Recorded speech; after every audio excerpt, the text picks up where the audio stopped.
Let's talk a minute about what's wrong with the American education system, and it can be summarized quite nicely with the fact school sucks, school's boring, it's lame, why the heck do I even have to go?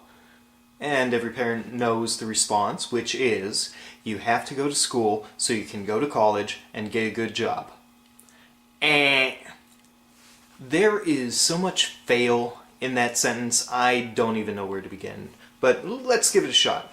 The desired outcome of this sentence, of this reason that we're telling kids they need to go to school, is they need a good job, which is admirable, it's noble. The idea that we want kids to grow up to be better than we are. But then we throw in this little catch. You have to go to school to go to college to get a good job. Now we're saying that school by itself will not prepare you to get a good job. You need to have this college in between. And to be fair, yes, some jobs out there do require school, and they should require school. But right there, it's telling us that school, in and of itself, is not doing the job it should be doing.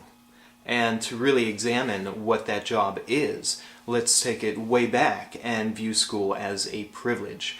Back in the old days, the only people who went to school, who were educated and cultured, as it were the ones from the higher class, from the families with greater amounts of money. Well, eventually, the lower class, the working class, decided, hey, we want some schooling too. We want us some of that education. So it started off with the things that most working families didn't know, like how to read, how to write, and how to do math, arithmetic. There are 3 R's, reading, writing, arithmetic. Well, the working class started getting the schooling, and then women and minorities started saying, hey, we want schooling too. And finally, through many struggles, education became a right.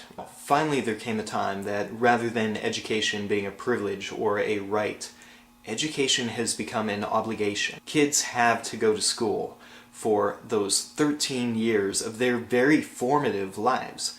And what they're learning while they're going through these 13 years is just trivial knowledge. Some of it's pertinent to what they'll be doing later on, but for the most part, it's not focused on what they need to find a good job. One of the biggest issues right now with kindergarten through 12th grade is that it's become a star-shaped cookie cutter. What I mean by this is that we view kids as special, unique individuals, and we try to make sure that they understand that and appreciate that. But at that same moment, we are saying that since you're all special and unique, you need the exact same education. That's like saying that one medicine should cure all ills, no matter what your condition might be. For most of us, we don't need to know who the 14th president was. We don't need to know when the Canterbury Tales were written. We don't need to know the capital of Uruguay. Now, the true issues with why school is hell for kids comes in from so many different angles that this will take multiple parts for us to be able to cover fully.